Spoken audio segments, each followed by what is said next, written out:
Okay, so I just want to make an update regarding the wars in Syria and Iraq, which I think it's fair to say are interlinked. Um, the smoke you see, by the way, is just incense, so not to worry about it. We're close to the end of 2016, and it looks like there is still no end in sight of the war in Syria. I'll focus on Syria first and discuss Iraq a little bit. Um, I might be repeating some of the things I said in previous videos, but obviously the concentration of fighting has been around Aleppo. The situation there is horrible.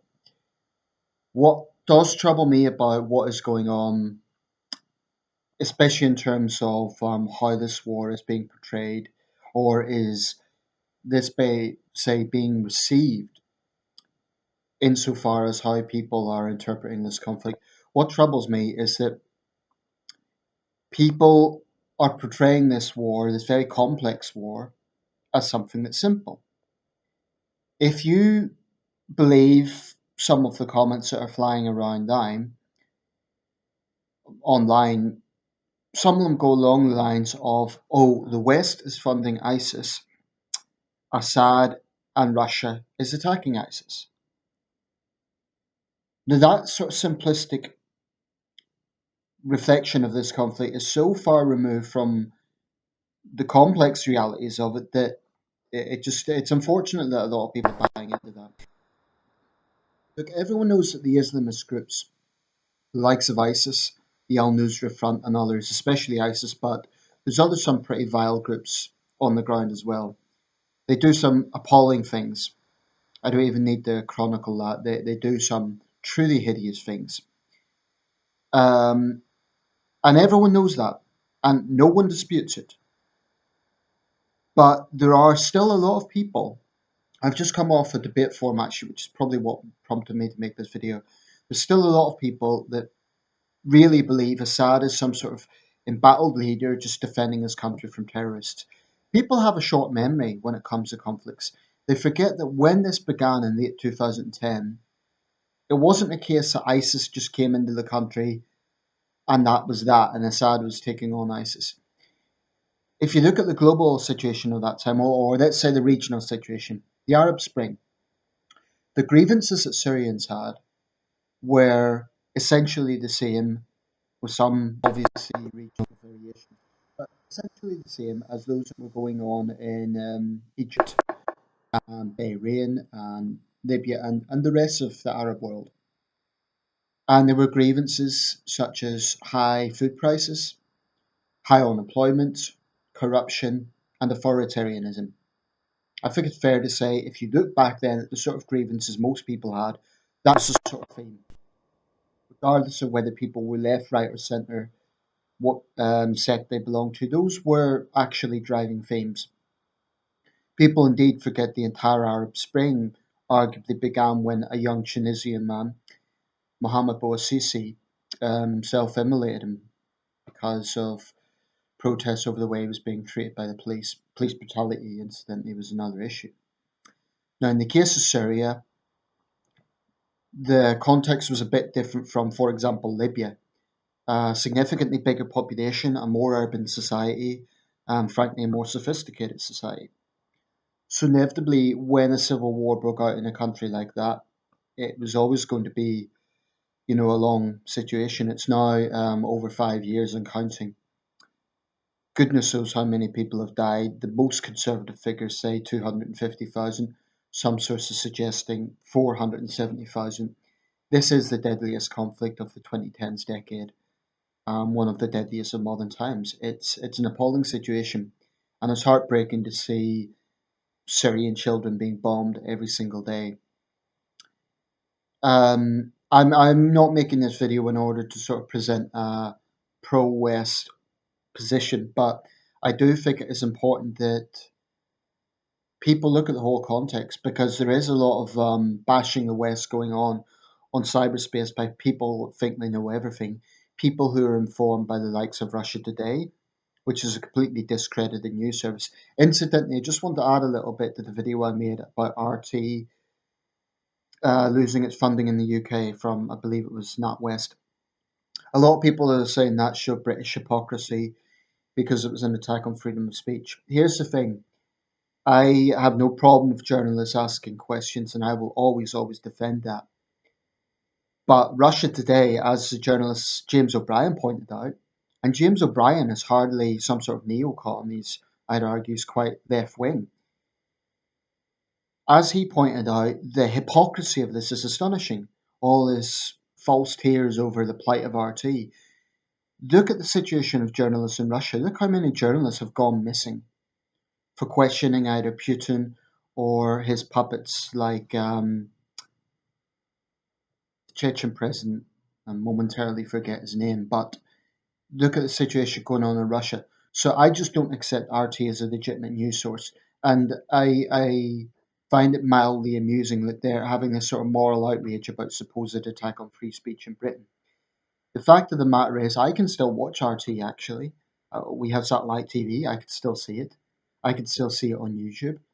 This idea that it's been completely blocked off is nonsense. Um, but why should we put up with a hostile foreign government pushing its propaganda, extremely anti-British, anti-American, anti-Western propaganda into this country? Why should we tolerate that? It's not a legitimate news source. It's funded, well, it's not funded by the Kremlin. It's an arm of the Kremlin, and the fact that people cannot see that, it's a regressive left just putting on blinders. And I'm going to be talking about the regressive left in one of the next videos. I think it is an important discussion point. Anyway, back to the subject at hand. What is the best situation right now? It's people can point fingers and say it's the West, it's the Russians, whatever. That's not particularly helpful. Um, I do think that Russia's role in this conflict, far from being the noble role of taking on ISIS, it really annoys me when people say that. What Russia has been doing is arming the murderous Assad regime. Now, I'm not saying that we're any better. We are very close to the Saudi regime, which is killing civilians in Yemen. So I'm not saying that the British position is much more noble.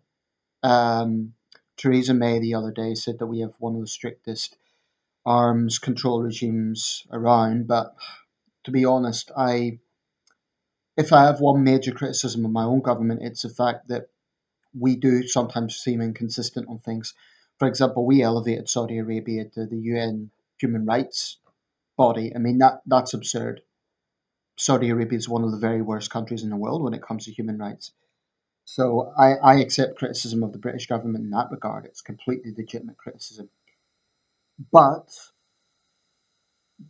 the idea that Russia is taking on ISIS, Russia is far more interested in propping up the Assad regime than taking on ISIS. Um, it could even be argued that Russia wants ISIS to be strong in order to destabilize Europe. And I'm not going to get into the realm of conspiracy theories, but I don't think it would be entirely far fetched.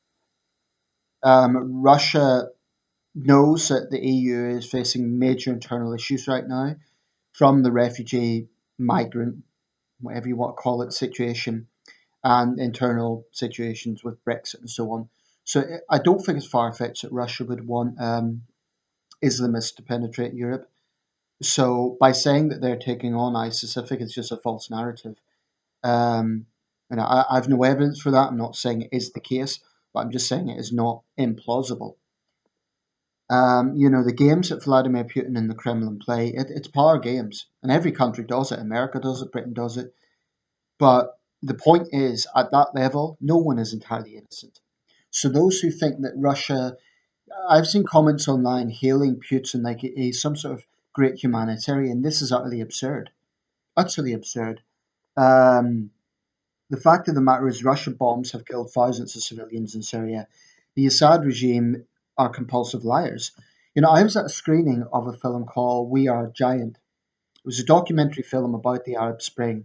And at one point, this was showing in my local university. At one point, there was an interview with Bashar Assad. I believe it was by the British journalist Jeremy Bowen, one of the best journalists around.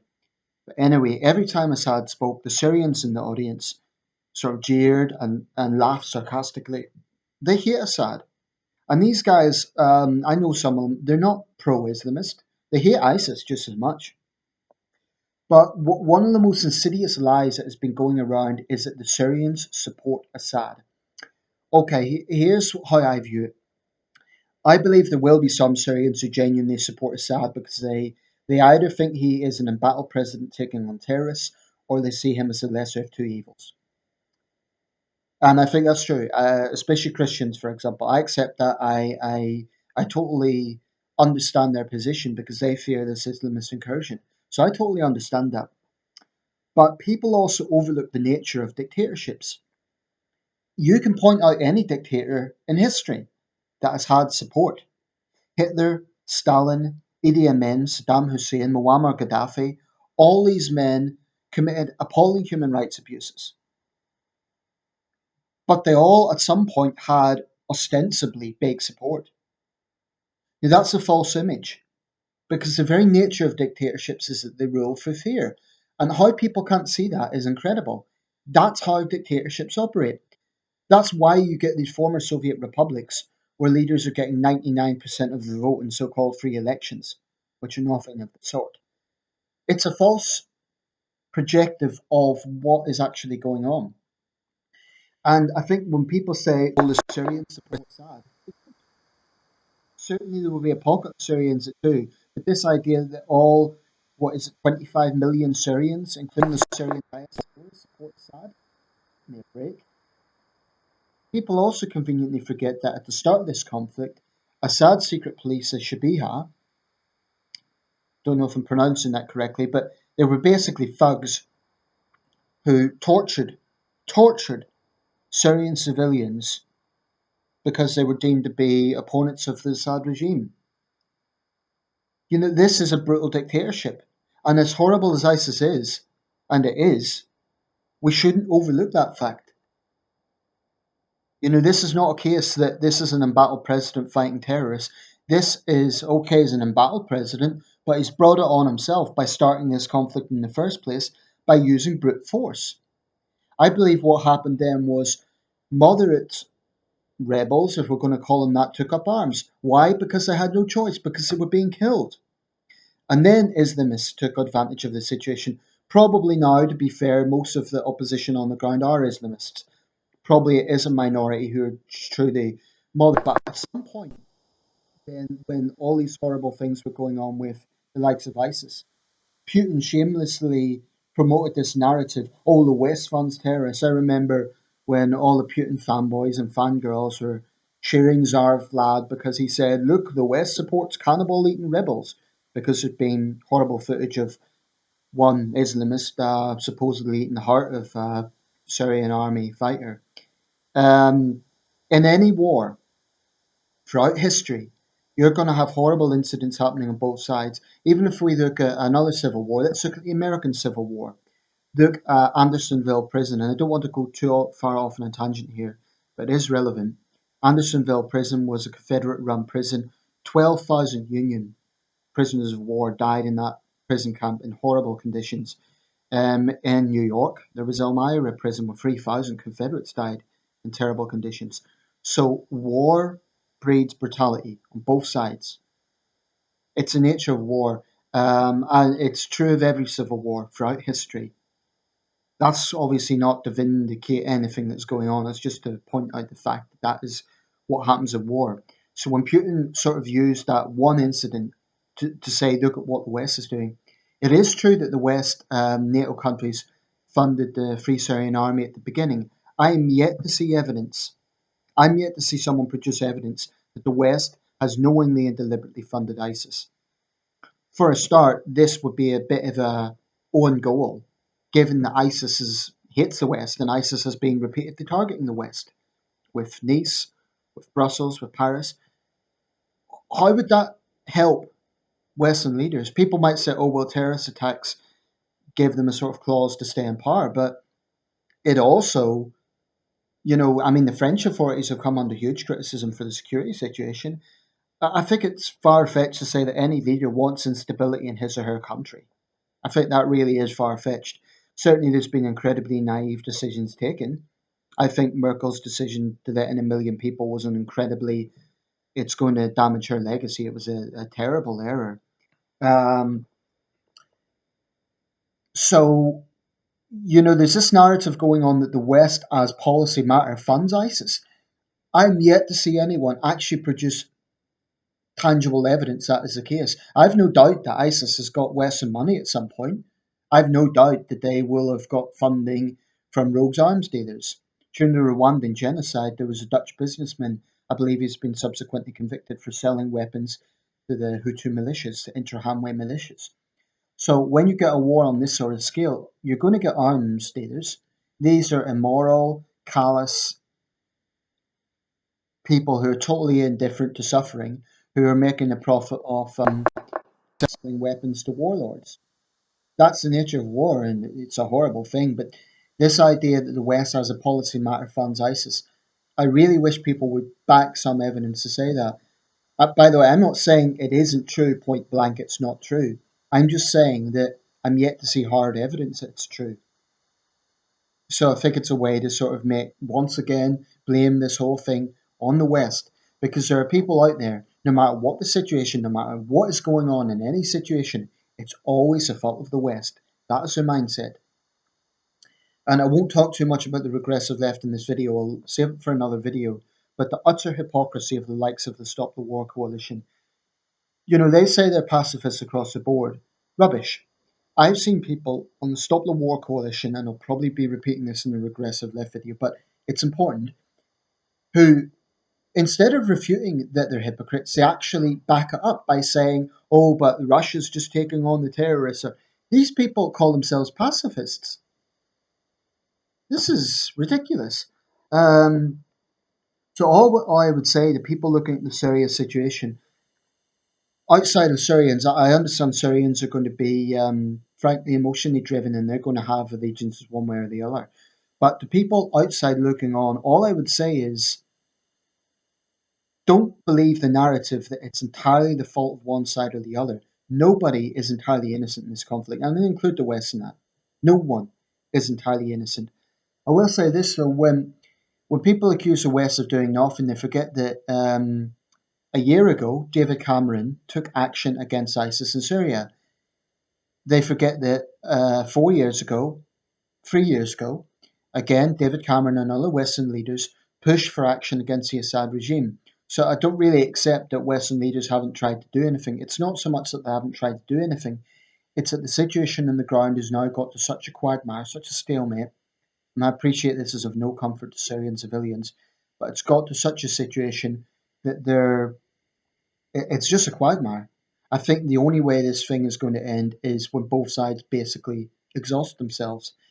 I do think, and I've said this before, one way that this conflict is end is okay. The West and Russia have very serious tensions right now, but where maybe they can find common ground is have some sort of mutual agreement on arms supplies to Syria. Full stop. So if the West says, okay, we're going to stop arming rebels, Russia has to play its role and stop arming the Syrian regime, because it's this arms flow that is causing this conflict to continue and causing the misery of the Syrian people to continue. That's common sense. So that to me would be one logical step to end it. Another logical step, certainly I've heard about a no-fly zone being imposed.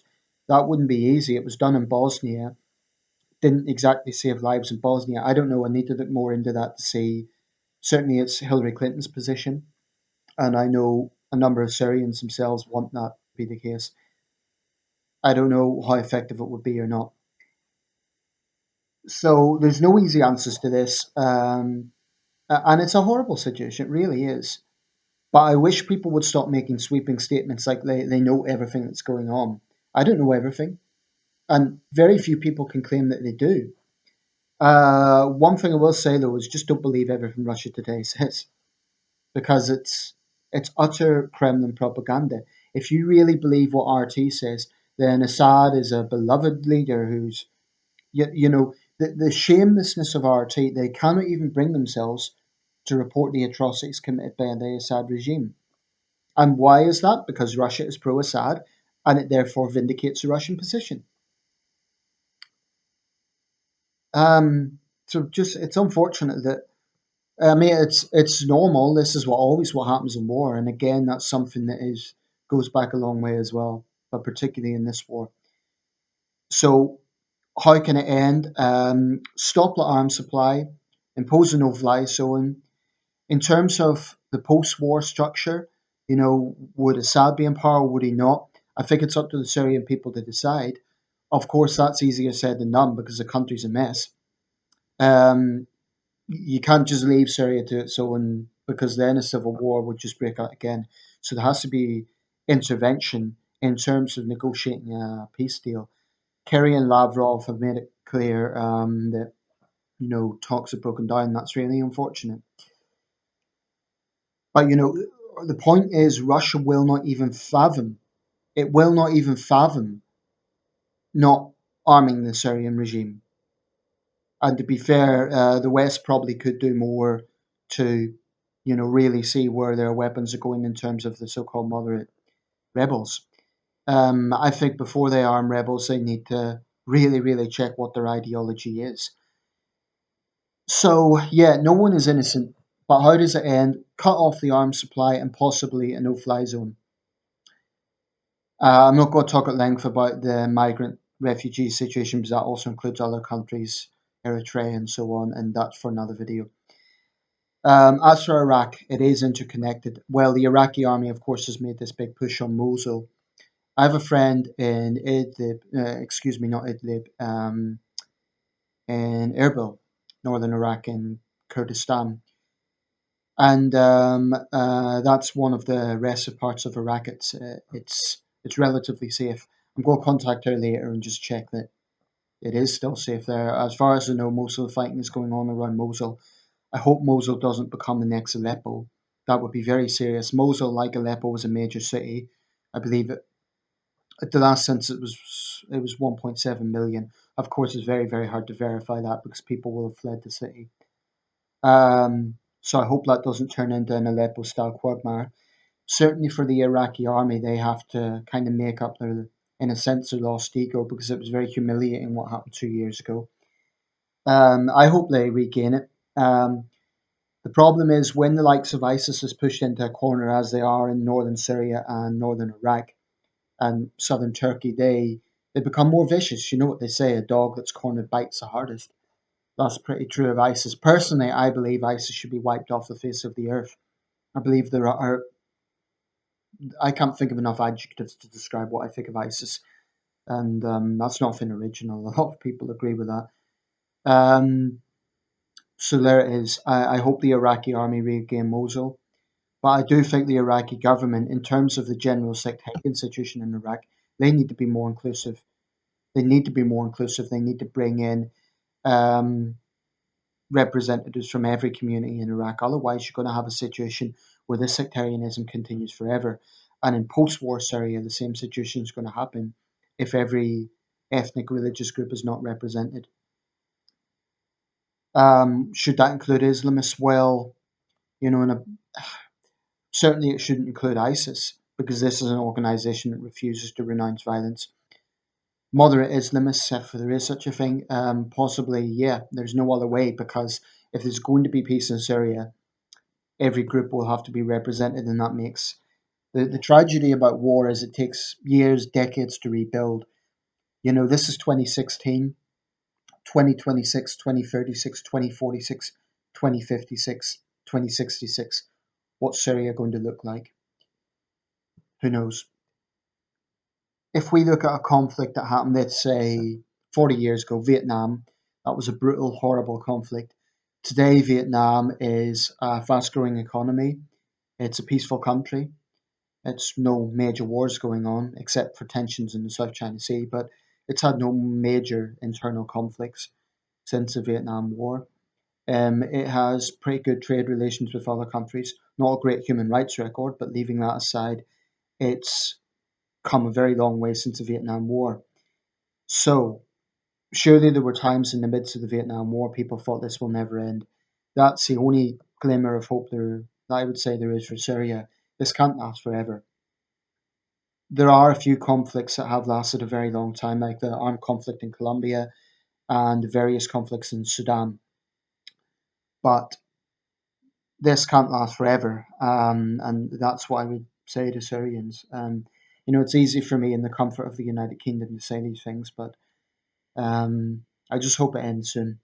And I think one way to do that is to cut off arms to all actors. The only problem is if NATO cuts off the arms to the rebels, can Russia be trusted to stop supplying the Assad regime? And I'm not so sure that it can.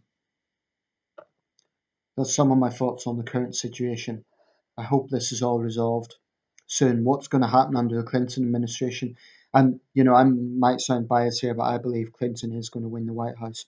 If Trump wins, it's hard to say what will happen because Trump has been vague on his policies in terms of Syria and Iraq. So I don't know. We'll see what happens.